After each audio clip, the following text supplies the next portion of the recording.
अस्सलाम वालेकुम। मैं अब्दुल वसीम एक बार फिर हाजिर हूं अपने उर्दू के सेशन के साथ। इससे पहले हमने पिछले सेशन में एक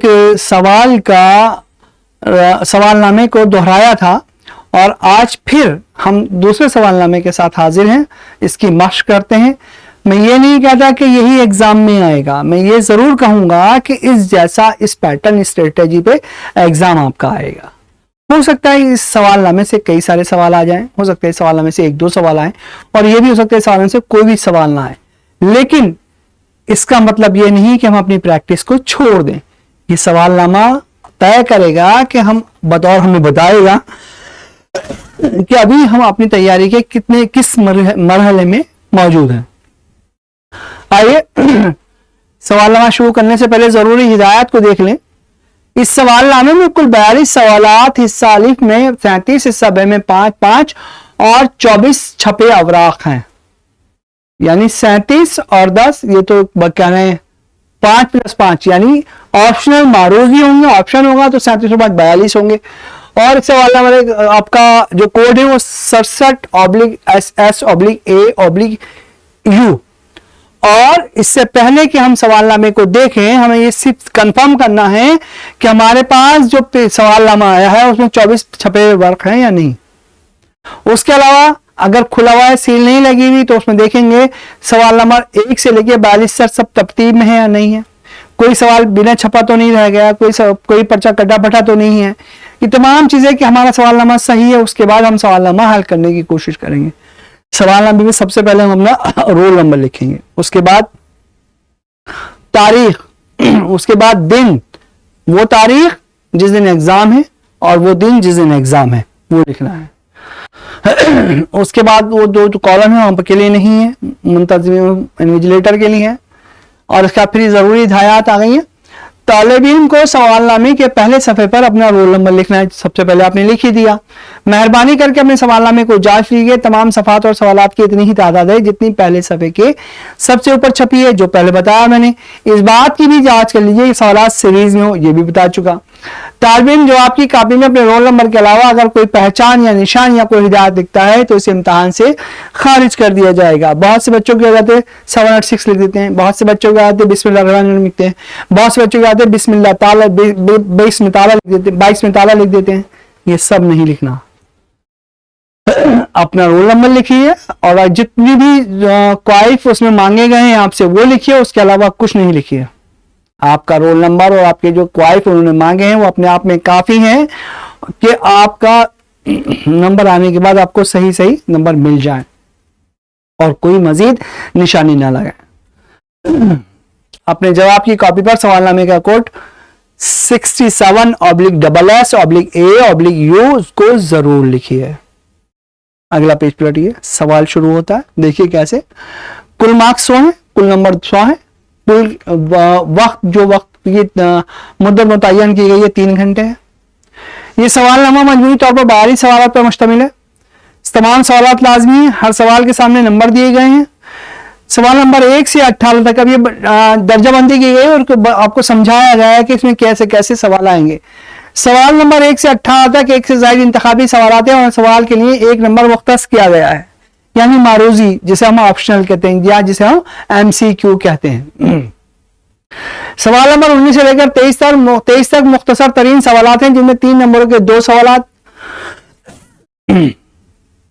5 नंबर का 1 सवाल, 6 नंबर का 1 सवाल, 10 नंबर का 1 सवाल और ऑप्शन भी दिए गए हैं। और ऑप्शन इसमें कैसे होंगे? उसमें ऑप्शन ऐसे होंगे, या तो ये कीजिए या ये कीजिए। इसमें 4 आंसर वाले ऑप्शन नहीं होंगे, MCQ टाइप के ऑप्शन नहीं होंगे। सवाल नंबर 24 से 37 तक वजाहती सवालात पूछे गए हैं, जिनमें कुछ मुतबादिल सवालात भी शामिल हैं। दी गई हिदायत पर अमल करते हुए सवालात के सही जवाब दीजिए।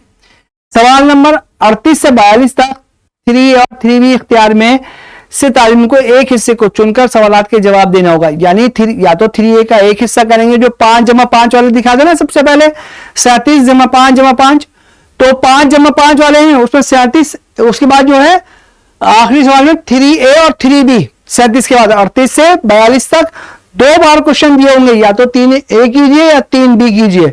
और इसमें भी ध्यान रखिएगा तीन एक अगर आपने चुना है तो तीन पूरा तीन करेंगे, तीन बी आपने चुना है तो पूरा का पूरा तीन बी करेंगे।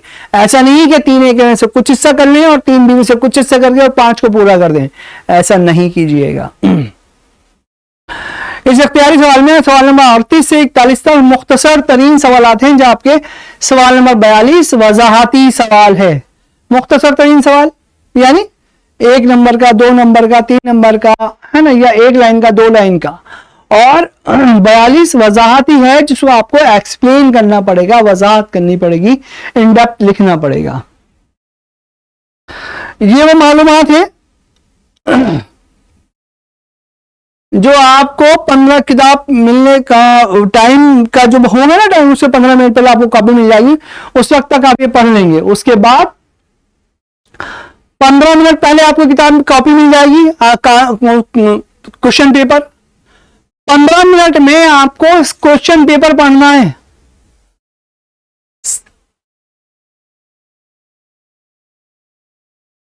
और आंसर शीट पर कोई जवाब नहीं लिखना। 15 मिनट तक आपको सवालनामा पढ़ना है।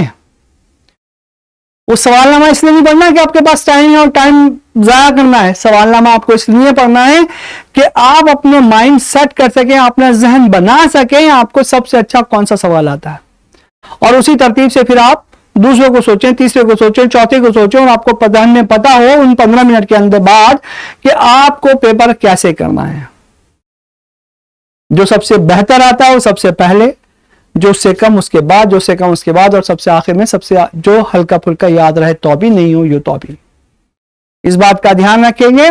पहला जो इंप्रेशन होता है, जो फर्स्ट इंप्रेशन है, वही बहुत शानदार होना चाहिए। उसी पर आपके एग्जामिनर के जहन में आपका खाका उभर के सामने आता है कि आप पढ़ने लिखने वाले बच्चे हैं या फिर टालने वाले, वक्त गुजारने वाले या टालने वाले बच्चे हैं।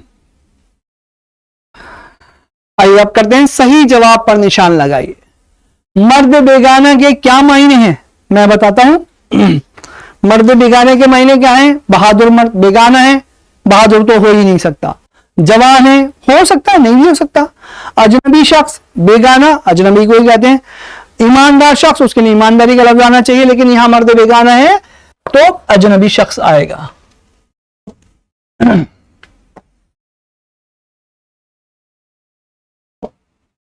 अगला सवाल,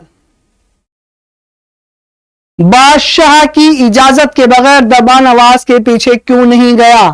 बादशाह वाला था ना वो हक वफादारी वाला सबक है। दरबान को मुतय्यन कर दिया गया, बादशाह से मुतासिर हुआ, उसे अपनी नौकरी दे दी, वो दरबान बन गया, लेकिन वो उस आवाज के पीछे नहीं गया जो बादशाह की मौत का ऐलान कर रही थी। क्यों नहीं गया? नंबर 1 वो कामचोर था, नंबर 2 वो बुज़दिल था, डरता था, नंबर 3 दरबान फर्ज शनास था, नंबर 3 दरबान आवाज पहचानता था। भाई अगर आवाज पहचानता था तो उसे मालूम होना चाहिए कौन है ना? तो ये सवाल बनता ही नहीं। वो कामचोर था तो जाएगा नहीं ना, वो ना काम पे खड़ा होगा ना वो काम पे दूसरी कोई बात सुनेगा। तो असल क्या था? दरबान फर्ज शनास था, क्योंकि उसका काम क्या था? पहरा देना, इसलिए वो पहरा दे रहा था।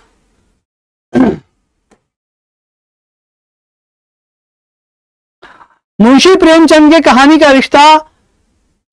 का रिश्ता किससे जोड़ा? नई दुनिया से, साइंस से, देहात की जिंदगी से, या शहरों की रौनक से? पहले आपको पता होना चाहिए मुंशी प्रेमचंद है कौन।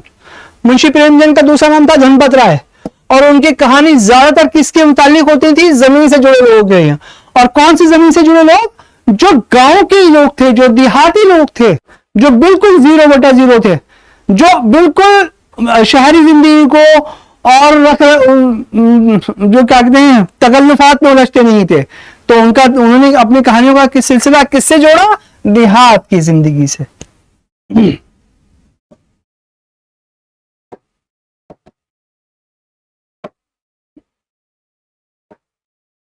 अगला, चचा छक्कन ने तीमारदारी की, ये क्या है? एक नज़म, एक गजल, एक ड्रामा, एक मसनवी। हमने भी पढ़ा, आपने भी पढ़ा, चचा छक्कन ने तीमारदारी की।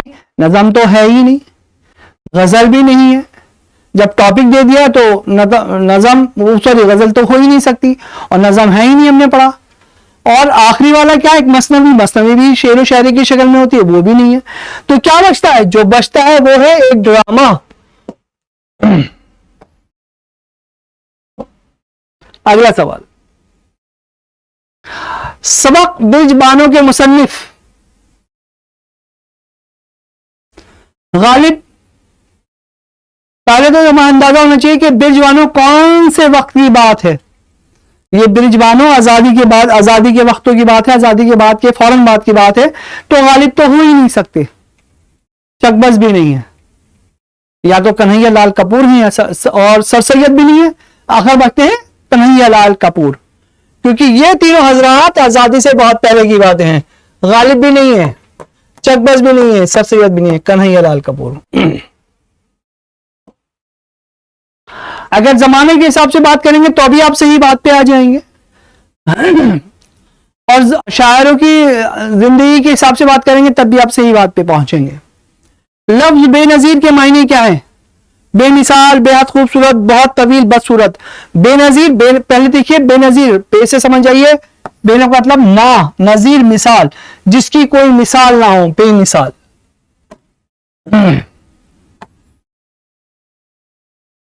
अगला देखिए, हड्डी चमड़ा होने का क्या मतलब है? हड्डी, जो भी आपके पिंजर हैं वो सब सुगड़ के चमड़ा हो गई। जी कोई सवाल है आपका? देखिए इनका क्या सवाल है। जामिया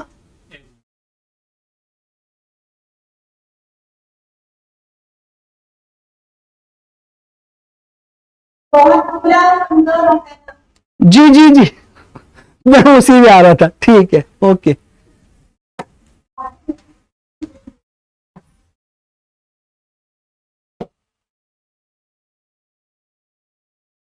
इम्तियाज अली ताज कौन थे भाई? आप भी नहीं है, मैं भी नहीं हूं, दूसरा भी कोई नहीं, ये उर्दू फिक्शन के ड्रामा निगार थे इम्तियाज अली ताज। और इनके ड्रामे जो उन्हें अच्छी कुदरत हासिल थी और जो इसकी वजह से बहुत ज्यादा मशहूर हुए, वो कौन सा ड्रामा था? अनारकली। अगर आपको अनारकली जहन में याद है तो इम्तियाज अली ताज के बारे में बता सकते हैं, वो कौन थे? उर्दू के मशहूर ड्रामा निगार।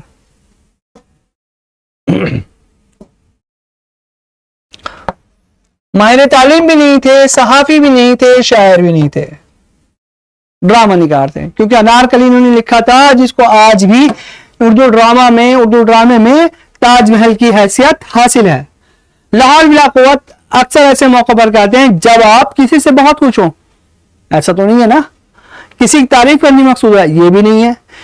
किसी के लिए दुआ करनी मकसूद हो, दुआ के लिए तो क्या तारीफ करनी, तो सुभान अल्लाह, माशाल्लाह, है ना, इस तरह की चीजें आती हैं। दुआ करनी हो तो अगर अल्लाह ने चाहता अल्लाह आपको कामयाब करे, ये भी दुआ है। लेकिन किसी बात पर नफरत और हिकारत का इजहार करना हो तो कहा जाता है लाहौल बिला कुव्वत। और अगर हम वैसे भी देखें, जब हम शैतान को भगाना चाहते हैं तो क्या पढ़ते हैं? लाहौल। और भगाने के लिए हम किसी से मोहब्बत तो करेंगे नहीं ना जी, नफरत का इजहार होगा। जब नफरत का इजहार होगा, शैतान को भगाना है तो क्या पढ़ेंगे? लाहौल बिला कुव्वत इल्ला बिल्लाहिल अज़ीम। अगला चलिए, खाबेदा के मायने हैं हसीन ख्वाब, सोए हुए, झूठे ख्वाब दिखाना या लंबी रात। खाबेदा, लंबी रात तो हो ही नहीं सकता।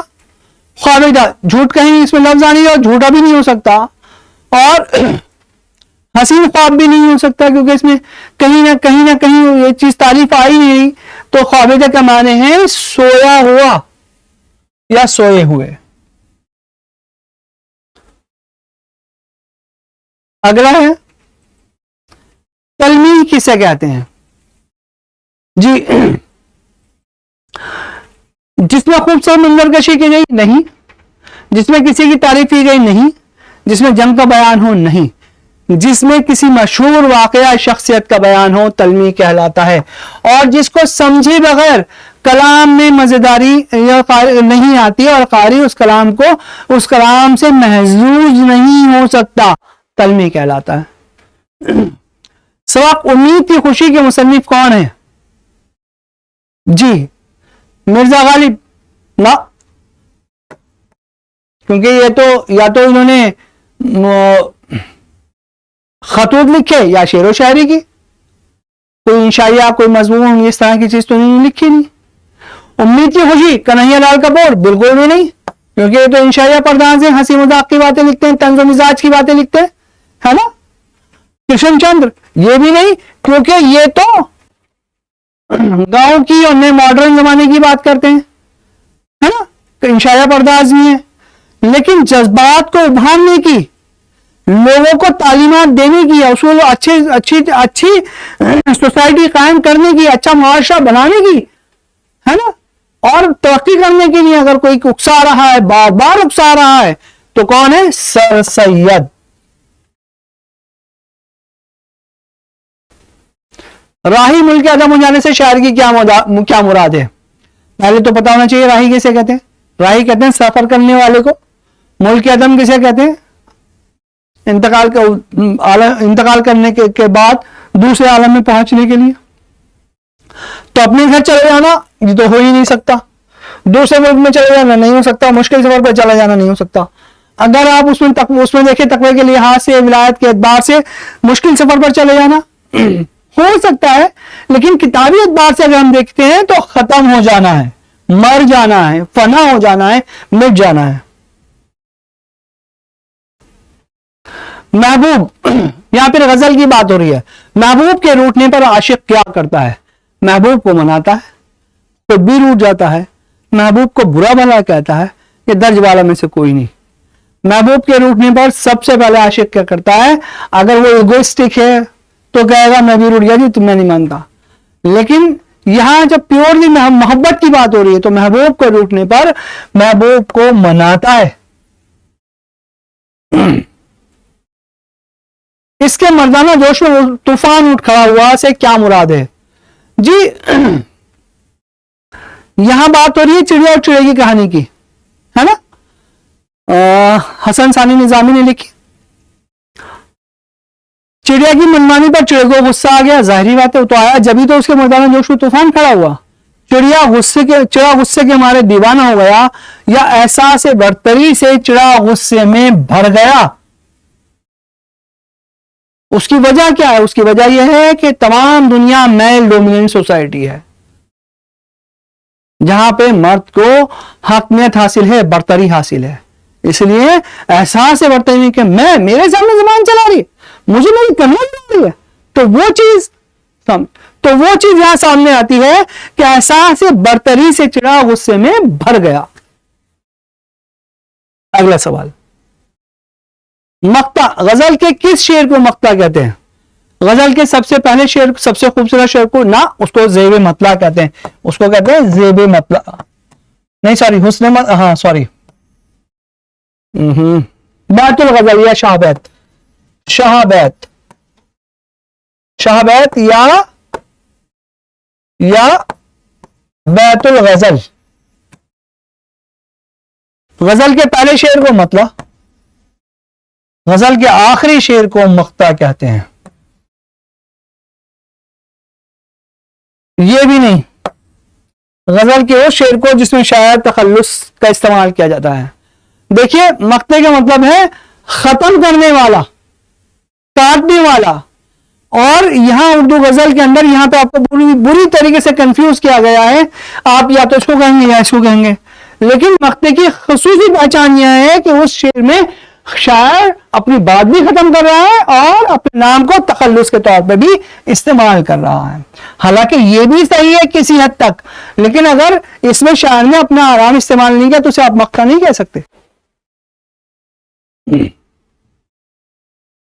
फीचर पढ़कर लुत्फ हासिल होता है क्योंकि यह हल्के फुल्के अंदाज में लिखा जाता है, बहुत मालूमाती होता है, इसकी जबान बहुत मुश्किल होती है, यह मजमून से अलग होता है। देखिए, इसे तीन जो फीचर्स है, तीन कैरेक्टरिस्टिक हैं, बिल्कुल फीचर्स के बिल्कुल बराबर है। अगर आपने फीचर्स का मुताला नहीं किया है, फीचर किताब में नहीं पढ़ी है, तो आप बहुत कंफ्यूज होंगे और आप पहले वाले को कह देंगे यस, जबकि ऐसा नहीं है। असल बात यह है कि यह मजमून से अलग है, जबान हल्की फुल्की है, आम फहम है, सादा है, सलीस है, मालूमाती नहीं, क्योंकि जो जैसा बीत रहा है वो सब सामने बयान किया जा रहा है। मालूमात में कोई एक्स्ट्रा ऑर्डिनरी कोई चीज बयान नहीं की जा रही, जबान मुश्किल हो ही नहीं सकती। अखबार में बयान कर रहे हैं, आम लोग भी पहुंच तक जा रहे हैं, तो जबान भी सादा होनी चाहिए। ये तीन चीजें बिल्कुल सेम, लेकिन असल क्या है? असल ये है कि मजमून से अलग है। हल्की फुल्की फुहार को शायर ने किस चीज से तशबीह दी? हल्की फुल्की फुहार को शायर ने किस चीज से तशबीह दी? हंसने से, हवा के चलने से, रोने से, गाने से। इन दोनों में कंफ्यूजन है, बी और सी में। आप किताब देखें और किताब के हिसाब से बताएं। ये मेरे जहन में इस वक्त नहीं है। मिस चिड़िया की कहानी किसने लिखी? कृष्णचंद, प्रेमचंद, ख्वाजा हुसैन निजामी, सर सैयद।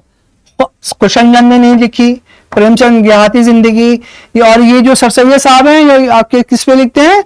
इंसानों को मोटिवेट करने के लिए, मुतहरिक करने के लिए, तो इन्होंने भी नहीं लिखी। ख्वाजा हुसैन निजामी ने लिखी। माघ पूस की रात किसको कहते हैं? हमने पढ़ा ना माघ पूस की हल्कू वाली कहानी है ना, जबरा वाली कहानी। सर्दी की रात थी बेतहाशा, तो माघ पूस की रात कड़ाके की सर्द रात को कहते हैं, जब बहुत तेज ठंड की दांत बज रहे थे, कंबल ओढ़ लिया था, कुत्ते को भी अपने जिस्म से चिमटा लिया था कि मुझे कुछ गर्मी कम हो जाए। वो है माघ पूस की रात, यानी कड़ाके की सर्द रात। कर्ज की अदायगी के लिए किसे बेचैन कर रखा था? हल्कू को, जबरा को, मुन्नी को, भोला को। भोला अलग कैरेक्टर है, खत वाला है, मामा रास्ता भूल जाएंगे। मुन्नी हल्कू की बेटी है, तो मुन्नी को क्यों फिक्र होगी? जबरा कुत्ता है, इसको क्यों फिक्र होगी? असल फिक्र किसको है? हल्कू को।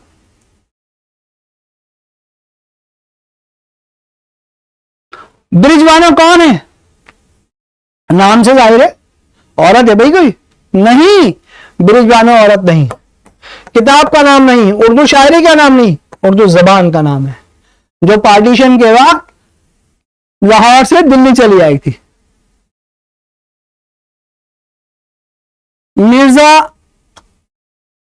मिर्जा इस्लाम अली दबीर, ये नाम इन्होंने गलत लिखा है, मिर्जा सलामत अली दबीर है। ठीक है, याद रखिएगा। कभी कभी एग्जामिनर से भी और एग्जाम नाम पूछने वालों से भी गलतियां हो जाती हैं। सलामत अली दबीर, और अगर भूल जाए तो मिर्जा दबीर के नाम से याद रखिएगा, मिर्जा दबीर, इनके नाम से याद रखिएगा।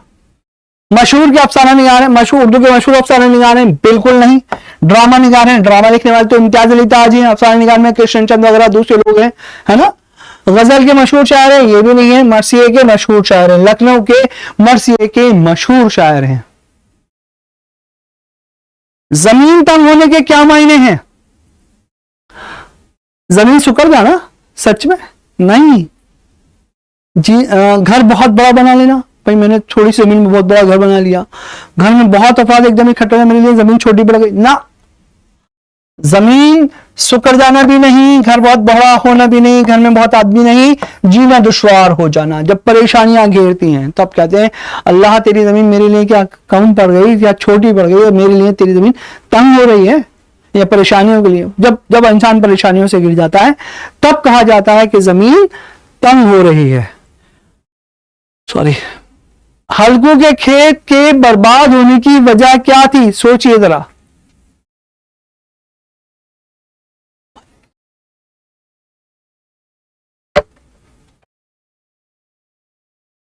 सोचिए, इन चारों ऑप्शन में से सोचिए कौन सा सही हो सकता है। हल्कू के खेत बर्बाद होने की असल वजह क्या थी? पहले तो सोचिए कि हल्कू कौन है।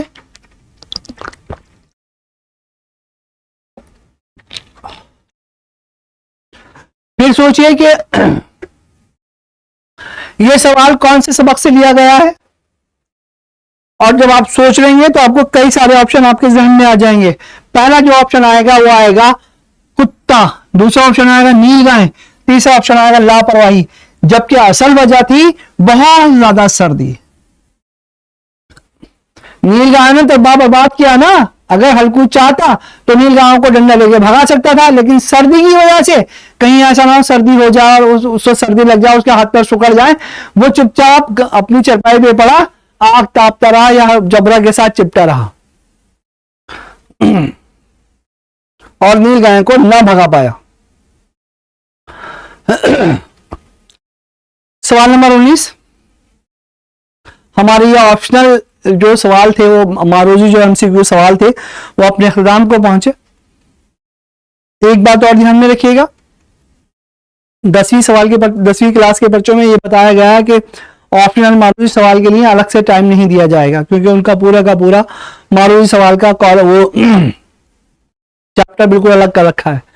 और यकीनन जो आपके पास पर्चा है वो सिर्फ 3 घंटे का टाइम है। अगर आप ये सोच के करेंगे कि ये सवाल कर लिया इसके बाद हमें और एक्स्ट्रा टाइम मिलेगा, तो वो बिल्कुल नहीं मिलेगा। आपको जो एक्स्ट्रा टाइम मिला है वो 15 मिनट का पहले ही इजाफी वक्त दे दिया गया है, ताकि आप उसे उस 15 मिनट में सबक पर्चे की वर्कगर्दानी कर लें। राजा छक्कन की तीमारदारी वो मजाहिया है, ड्रामा नहीं। जी इंशाइया है, वो ड्रामा नहीं। सही बात है, बिल्कुल। मैं भी गलत हो सकता हूं, अच्छा बात है आपने मेरी तस्हीह की। इंशाइया है वो, मजाहिया ड्रामा कह सकते हैं उसको, इंशाइया है। उल्टी हो गई सब तकदीरें, कुछ न रवा ने काम किया, देखा इस बीमारी दिल ने आखिर काम तमाम किया। जो हमें सवालात दिए गए हैं उनमें इस शेर के ऊपर कई सारे सवाल हैं, उनमें से हमें सिर्फ 3 करने हैं। नंबर 1, दर्ज वाला शेर किस शायर की गजल का है? जो भी शायर हो देखें भाई कौन सा है।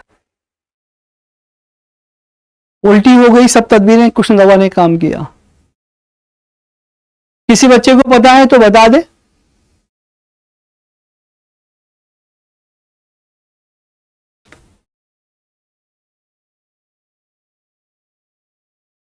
अगर आपको याद पड़ता है तो। किताब का ही है, मेरे पास किताब नहीं है इसलिए मैं आपको बता नहीं सकूंगा।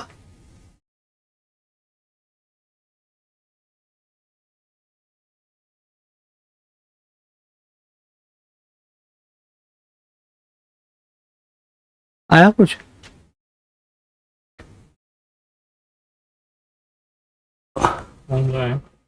राइटर का नाम, शायर का नाम।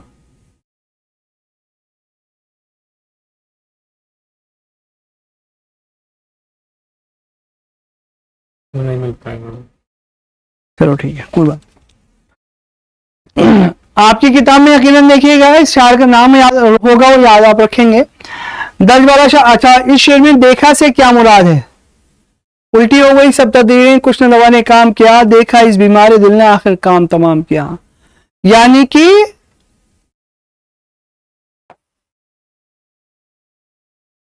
हमारा जो इलाज है, तजवीज जो थी वो क्या थी, और हमें क्या इलाज दिया गया, हाँ, और हम इस दुनिया से रुखसत हो गए। देखा से मुराद हमारी हालत है, जो दूसरे लोग हमारी हालत जार पे देखकर बता रहे हैं। पहले हिस्से में किस चीज के उलट जाने का जिक्र किया?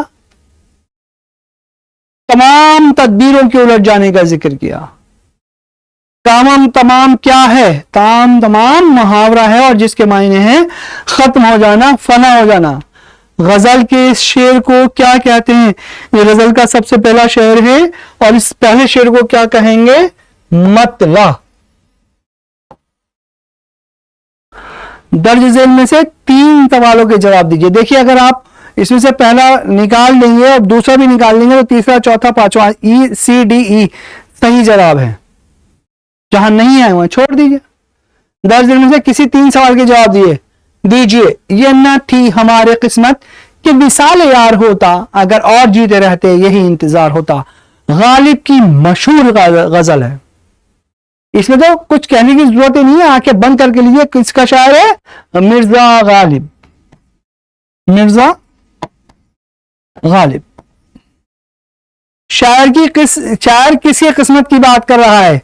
शायर अपनी किस्मत की बात कर रहा है या आशिक की किस्मत की बात कर रहा है? आप यहां पे शायर अपनी किस्मत की बात कीजिए, अपनी किस्मत की बात कर रहा है, क्योंकि यहां पे इसमें लफ्ज हमारे किस्मत का है ना, जमा मुतकल्लिम में बोल रहा है, तो हमारी से मुराद मैं हूं। विसाल के मायने क्या हैं? विसाल के मायने मुलाकात के हैं। शायर को किस बात का इंतजार है? शायर को विसाल यार यानी महबूब से मुलाकात का इंतजार है।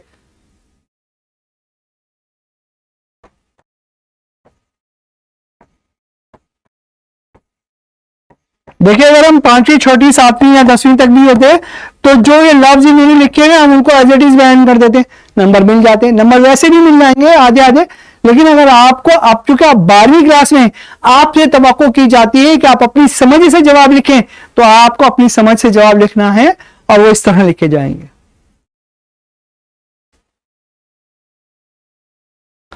दर्ज झेल सवाल से किसी 5 सवाल के जवाब दीजिए। ना कई सारे सवाल होंगे शायद, 1 2 3 4 5 6 7 8 9, इनमें से आपको सिर्फ 5 के सवाल देने, जो 5 आपको अच्छे से याद है उन्हीं 5 का जवाब दीजिए। ज्यादा लगने की जरूरत ही नहीं है, लेकिन सीरियल नंबर जरूर रखिएगा। कसीदा सिंफ का सवाल क्यों हुआ? क्योंकि अब के जमाने में बादशाह और नवाबों का दौर खत्म हुआ और लोगों के पास ना इतना वक्त और इतना फुर्सत है कि वो अपनी तारीफ और अपनी बुराई के लिए लोगों को रखें और उनसे अपने बारे में अपने लिए शेर व शायरी करवाएं। नंबर 2, मरसिया की तारीफ लिखिए। मरसिया वक्त लफ्ज रिसा से बना है जिसके माने रोना, मातम करना, अफसोस करना, बयान करना है। और उर्दू अदब में लफ्ज मरसिया सिर्फ और सिर्फ किससे मखसूस होकर मंसूब होकर रह गया है, जिसमें हजरत इमाम हसन हुसैन की शहादत का जिक्र, हजरत हुसैन की शहादत का जिक्र किया गया हो और फिर उसमें बहुत ही मतलब अच्छे अंदाज में किया गया हो, है ना। और अगर आप किसी के दूसरे शख्स के लिए लिखना चाहते हैं तो उस शख्स के साथ शख्सी मरसिया लिखेंगे और शख्स का नाम लिखेंगे, जैसे मरसिया गालिब, मरसिया उर्दू ज़बां, ये तमाम चीजें अगर लिखते हैं तो वो उसमें उसकी नाम साथ शामिल कर दिया जाता है। गालिब का कोई शेर लिखिए, आपके इसमें सवालनामे में ही है। ये ना थी हमारी किस्मत विसाल यार होता, अगर और जीते रहते यही इंतजार रहता, है ना। मोमिन का खास मैदान क्या है? मोमिन का खास मैदान क्या है?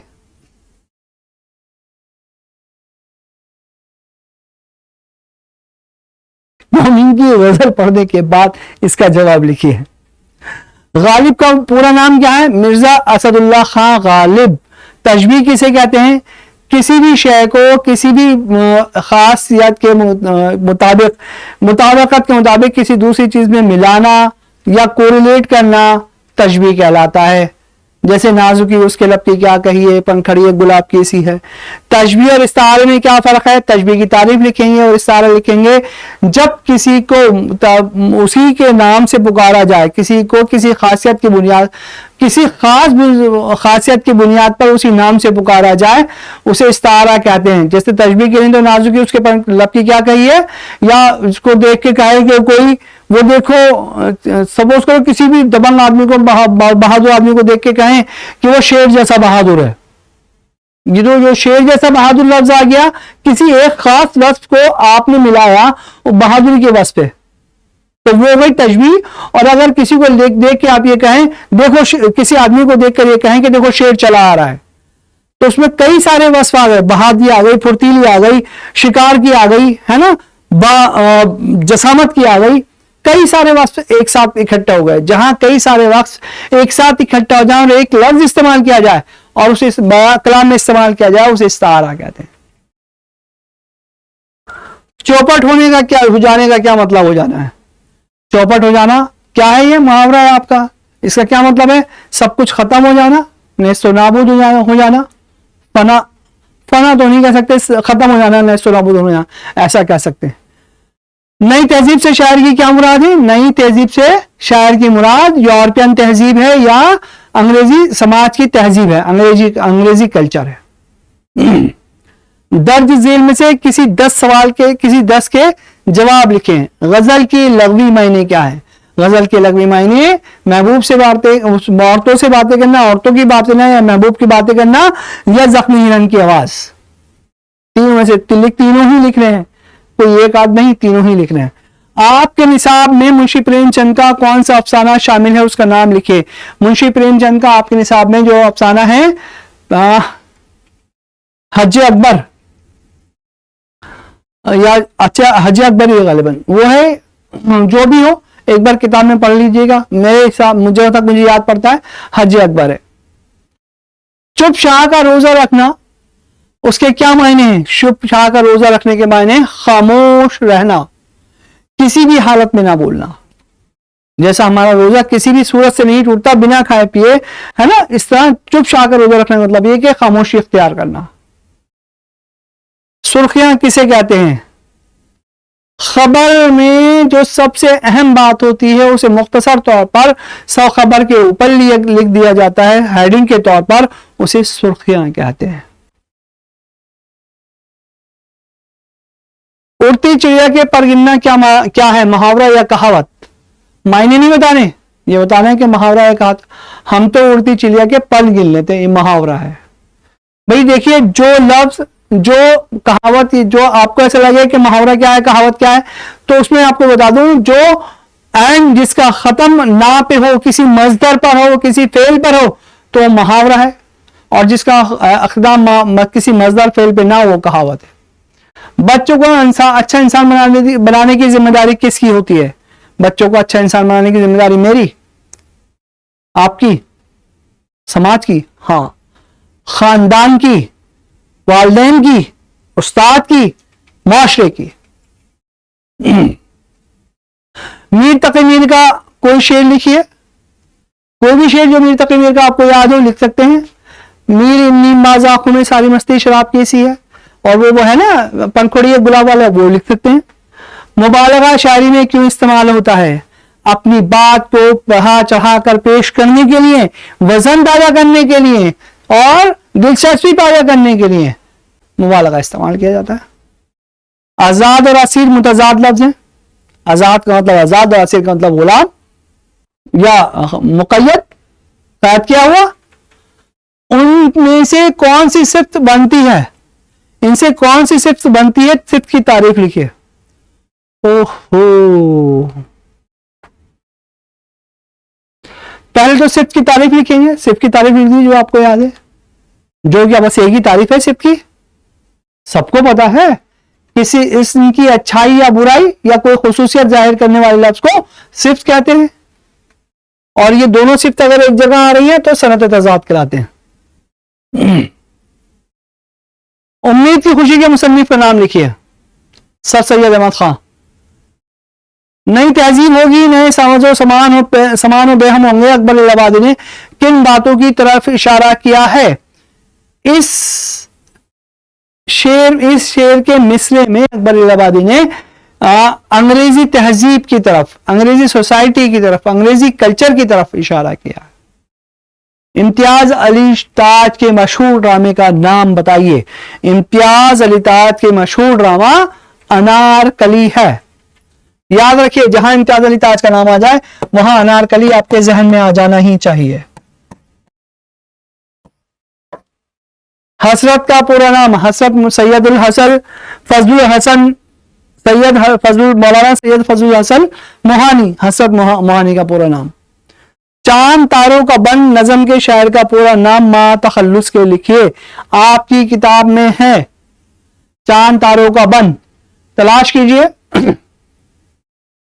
उसका नाम लिखेंगे शायर का, और चांद तारों के बन के आखिरी शेर में उन्होंने अपना तखल्लुस लिखा होगा, वो तखल्लुस लिखेंगे।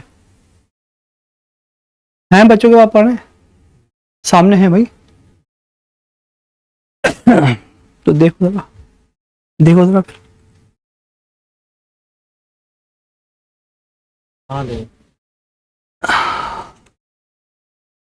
क्या सवाल है? चैट जीपीटी भी डाल दो, वहां से भी आ जाएगा आंसर। क्या सवाल है? चांद तारों के बंद का, पोएट ऑफ चांद तारों को बंद।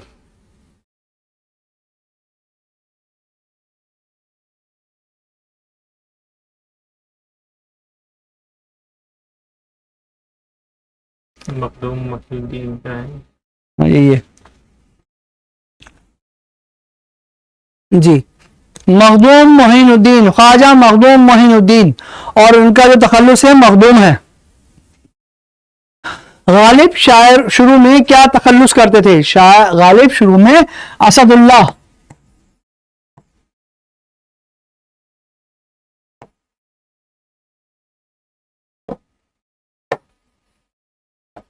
गालिब शुरू में असदुल्लाह तखल्लुस करते थे,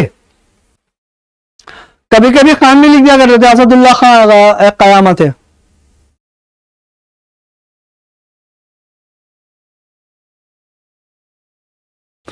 मिंदरजा झेल शेर की तशरीह सियाक और सबाक के साथ कीजिए। अब सियाक और सबाक एक नई चीज आ गई। सियाक और सबाक से मुराद है कि किस जगह से लिया गया है, पूरी निशानदही के साथ। पहुंचे करीब फौज तो घबरा के रह गए।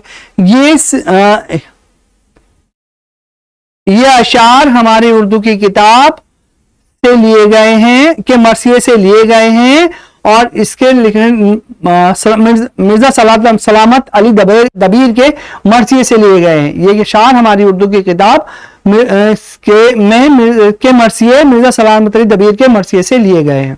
पहुंचे करीब फौज तो घबरा के रह गए, चाहा करें सवाल पे शर्मा के रह गए, गुर्बत से रंग फक हुआ थर्रा के रह गए, चादर पर के चेहरे से सरका के रह गए। यहाँ पे हजरत हुसैन की उस कैफियत का बयान किया गया है जब वो हजरत किसको जो छोटे से बच्चे थे, क्या नाम उनका, मेरे नाम जहन से उतर है, उनको लेकर उनकी प्यास की खातिर जब दुश्मन फौज के यजीद की फौज के सामने सवाल करने के लिए गए, अपने घर वालों के कहने पे कि तुम अपने मत जाओ, नहीं जाओ, नहीं जाओ, लेकिन इस बच्चे के लिए तो जाओ। जब उसके लिए गए तो उन गारत के मारे उनसे सवाल नहीं हुआ, तो उनकी उस कैफियत का जिक्र करते हुए बयान कहा गया कि वो उस अपनी गारत इंसानी से घबरा कर रह गए कि मैं किस तरह इस यजीद की फौज से इस बच्चे की प्यास का सवाल करूं। सवाल करना चाह रहे थे लेकिन उनसे सवाल नहीं हो पाया, उनके मुंह में अल्फाज गुंग हो गए, वो गुंग होकर रह गए। उनका वो क्योंकि इससे पहले उन्होंने कभी किसी से सवाल ही नहीं किया था, वो अपनी हर बात के लिए अल्लाह से सवाल करते थे। और गुर्बत इसलिए कि अपने मुल्क से चलकर दूसरे मुल्क में आए थे, परदेश में आए थे, थर्रा कर रह गए, वो किस तरह सवाल करें, अल्फाज ढूंढने लगे और उनकी हिम्मत जवाब दे गई। और उन्होंने मजबूरी हालत में, कसम पुरसी की हालत में, मजबूरी की हालत में, परेशानी की हालत में अपने अल्फाजों को अपने जबान से अल्फाज अदा ना करके उस मासूम के चेहरे से चादर हटा दी ताकि वो लोग उसके प्यासे चेहरे को देख लें और शायद उनको उस पर तरस आ जाए और उसको पानी पिला दे। कसीदे की तारीफ बयान करते हुए अज्जाए तरकीबी मा मिसाल के लिखिए। देखिए कसीदा किसे कहते हैं? कसीदे के लफ्जी मायने कसद करके लिखा हुआ कलाम, जो बयान वैसे मिलता है, लेकिन यहां पे कसीदे के लफ्जी माने गाढ़े मगज या गूदे के हैं। लेकिन उर्दू शायरी की इस्तिलाह में कसीदे के जो इस्तेमाल हुआ गया लफ्ज वो कसद करके लिखा हुआ लफ्ज है, कलाम है, तो उसे कसीदा कहते हैं। और उसके अज़ाए तरकीबी जो है, तशबीब है, बहारिया है ना, जो भी तशबीब के साथ जो चीज की उसकी है वो आप इसके साथ इसमें लिखेंगे। जिस वक्त कसीदा पढ़ाया गया था एक एक चीज उसमें बताई गई थी, जिसमें तशबीब थी, मिदा थी, हिज्र थी, दुआइया कलमात थे और यही चीजें थी। मरसिया की तारीफ लिखी है, अज़ाए तरकीबी लिखी है। मरसिया की तारीफ तो आपको बताई थी, लफ्ज रिसा से बना है। हजरत हुसैन की शहादत का जिक्र किया जाता है। इसमें 8 हिस्से हैं। कौन कौन से हैं? नंबर 1 सरापा चेहरा, रुखसत, आमद, रजज, शहादत, बैन, बस ये चीजें हैं इसकी। मिर्जा गालिब या सौदा की हालत जिंदगी पर कलाम पर रोशनी डालिए। देखिए मिर्जा गालिब के बारे में बता सकते हैं। मिर्जा गालिब शायर थे, बचपन से नवाबों के खानदान, लोहार खानदान से ताल्लुक रखते थे। शेर व शायरी की आदत बचपन से थी। 11 साल की उम्र में इनकी शादी हो गई थी, है ना। और शराब के शौकीन थे और इन्हें उर्दू की फारसी पे बलागत और फसाहत कुदरत हासिल थी। इनका जितना कलाम फारसी में मिलता है उर्दू में ना के उसके बराबर, उसके मुताबिक कंपैरेटिवली कम कलाम लिखा, लेकिन जो भी लिखा बहुत बुलंद पाया लिखा। गालिब को उर्दू अदब में वही हैसियत हासिल है जो अंग्रेजी अदब में गोयटे को हासिल है ना। लेकिन मिर्जा गालिब की जो जिंदगी है वो कसम पुरसी और गरीबी में गुजरी। मिर्जा गालिब के वजीफे बंद हो गए। मिर्जा गालिब ने अपनी जो नौकरी की वो तालीक के तौर पर नौकरी की, किसके? बहादुर शाह जफर के उस्ताद के तौर पर। लेकिन जब 1857 हुआ तो बहादुर शाह जफर के जितने करीबी थे सबको अंग्रेजों ने सजा दी और गालिब को सजा न देकर उनका वजीफा रोक दिया गया। और फिर वो अपने वजीफा शुरुआत कराने के लिए वजीफे की चाह में उन्होंने कलकत्ता का और कलकत्ते का सफर किया और मुख्तलिफ जगहों पर उन्होंने अपने वजीफे की वाजियाबी के लिए खतूत भी लिखे, है ना। ये तमाम चीजें लिखेंगे मिर्जा गालिब के। इसी तरह सौदा के बारे में लिखेंगे। सौदा किसके शायर थे? सौदा कसीदे के शायर थे। और किसी से अगर नाराज हो जाते थे तो खड़े खड़े शेर कर दिया, उसकी नाराजगी के उससे उसकी हिज्र में शेर बयान करना शुरू कर दिया करते थे। तो इनकी हालत जिंदगी पे आप लिखेंगे। सर सैयद अहमद खान के स्वाने हाथ पर रोशनी डालेंगे। सर सैयद ऐसा नहीं बनेगा कि आप सर सैयद लिखो और फिर टॉर्च बना दो और कहो कि रोशनी डाल दी, ऐसा बिल्कुल भी नहीं करना। इनकी हालत जिंदगी लिखेंगे कि शुरू में क्या थे, बचपन में कैसे थे, किस खानदान में थे, किन लोगों ने उनकी परवरिश करी, कहां तक इन्होंने तालीम हासिल की, पहले इनका मिजाज कैसा था, बाद में इनका मिजाज कैसा, फिर कैसे इनका मिजाज परवान चढ़ा, इनको सर का खिताब कैसे मिला, इन्होंने कौन से स्कूल की बुनियाद डाली, फिर वो स्कूल आगे चलकर कौन सी यूनिवर्सिटी में तब्दील हुआ और इन्होंने किस तरह के मुस्लिम जवान की तवक्को की थी कि मैं ऐसा जवान चाहता हूं, ऐसा कौम के लोग चाहता हूं जिनके एक हाथ में दाएं हाथ में कुरान, बाएं हाथ में असली उलूम और माथे पे ला इलाहा इल्लल्लाह मुहम्मदुर रसूलुल्लाह लिखा हुआ हो। ये तमाम चीजें आपको सर सैयद अहमद खान की स्वाना हयात पर लिखना होगा। प्रेमचंद की हालत जिंदगी पर नोट लिखेंगे। प्रेमचंद कौन थे?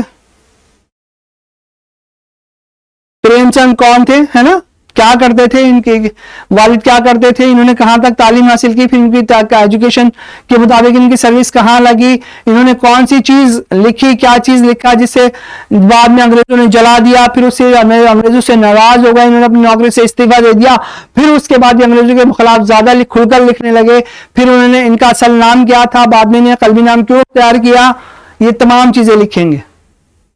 और कौन से लोगों की जिंदगी के बारे में इन्होंने ज्यादा लिखा। नज़म नई तहजीब का मरकजी ख्याल, इसमें वही वाली चिड़िया चुड़ैगी की दास्तान नहीं, नई तहजीब का मरकजी ख्याल क्या, नहीं सॉरी, नजीर अकबर आबादी की, अकबर आबादी की नज़म है नई तहजीब, जिसमें उन्होंने हिंदुस्तान की डूबती हुई दम तोड़ती हुई तहजीब का जिक्र किया और नई तहजीब यानी अंग्रेजी तहजीब की आमद का जिक्र किया और उसकी डूबती हुई तहजीब की अच्छाइयों को और नई तहजीब की बुराइयों को उजागर करने की कोशिश की।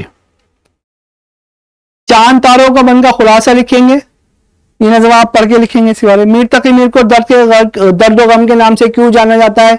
क्यों? जाहिर बात है, जैसे इंसान जिंदगी जीता है वैसे उसका असर उसकी तमाम जिंदगी उसके हालात पर पड़ता है, उसके पर्सनालिटी पर, उसकी शख्सियत पर पड़ता है। मीर तकी मीर ने शुरू से ही अफसरदगी, आलम परेशानी और मसाइब की जिंदगी गुजारी थी। बिल्कुल वही तलखी उनके कलाम में उतर आई, इसलिए उनको दर्द गम का शायर कहा जाता है, या और इसी वजह से इनको खुदा सुखन भी कहा जाता है। मीर तकी मीर की हालत की जिंदगी पर रोशनी डालिए, जो बातें कही हैं बिल्कुल वो उसमें लिख सकते हैं। हैदर बख्श हैदरी की तारीख पैदाइश और वतन का नाम लिखिए, प्योरली नॉलेज बेस्ड है, आपकी किताब में है नहीं तो गूगल पे सर्च कर सकते हैं। इसके अलावा जो पिछले सेशन हमने पढ़ के गुजारे उसमें भी मैंने बताया है, लिखा है, वो लिख सकते हैं। वो भी नहीं मिलता तो इसके जो हमारे लेक्चर के रिकॉर्डेड सेशन है आप उसमें से देख लेंगे। यक न शत दो शत के मायने हैं एक नहीं दो दो चीजें एक साथ, यानी आम के आम गुठलियों के एक साथ के साथ, एक काम के साथ दो दो काम। भोला अफसाने के मुसन्निफ के असलूल बयान पर रोशनी डालिए। भोला अफसाना पढ़ा हुआ है, वही जो घर वो नाना दादा से जिद कर रहा होता है कि मुझे वो कहानी सुना दो दिन में, वो कहते हैं अगर तेरा मामा घर भूल गया, रास्ता भूल गया तो तू जिम्मेदार है।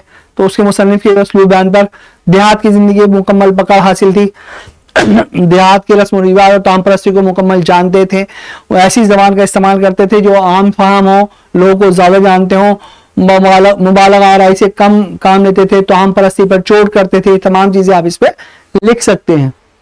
दर्ज झेल अल्फाजों के मायने लिखिए। जाजिम जानमाज, वारदात हादसा, इस्तकलाल, शफक शफक नहीं है, शफक है शाम के बाद जो सूरज की रोशनी सी होती है उसको बोलते हैं शफक। इस्तकलाल को सब्र सब्र कह सकते हैं, या इस्तकलाल को हिम्मत कह सकते हैं। गर्दिश चरख का मतलब बताइए। गर्दिश चरख का मतलब जिंदगी की हरकत सकनात या जिंदगी का उतार चढ़ाव, और अगर देखेंगे तो जमाने की गर्दिश। खुशुलहान का मतलब बताइए, और जिस जुमले में इस्तेमाल कीजिए। खुशुलहान का मतलब है खुश बयान, जो अच्छा बयान करे, जिसको सुनकर अच्छा लगे। देखा इस बीमार दिल ने आखिर काम तमाम किया। इस मिसरे में काम तमाम होने से मतलब है खत्म हो जाना। दर्जिल मुशे मुकम्मल कीजिए। ये मसाइल तसव्वुफ, ये तेरा बयान गालिब, तुझे हम वली समझते जो नबाज़ खार होता। दर्जिल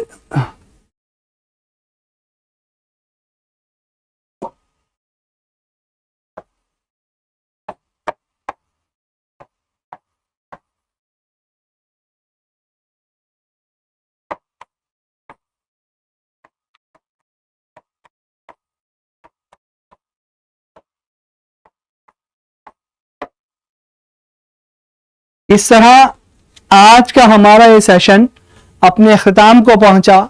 अगले हफ्ते इंशाल्लाह बाकी सवालात के साथ आपसे दोबारा मुलाकात होगी। तब तक के लिए अल्लाह हाफिज।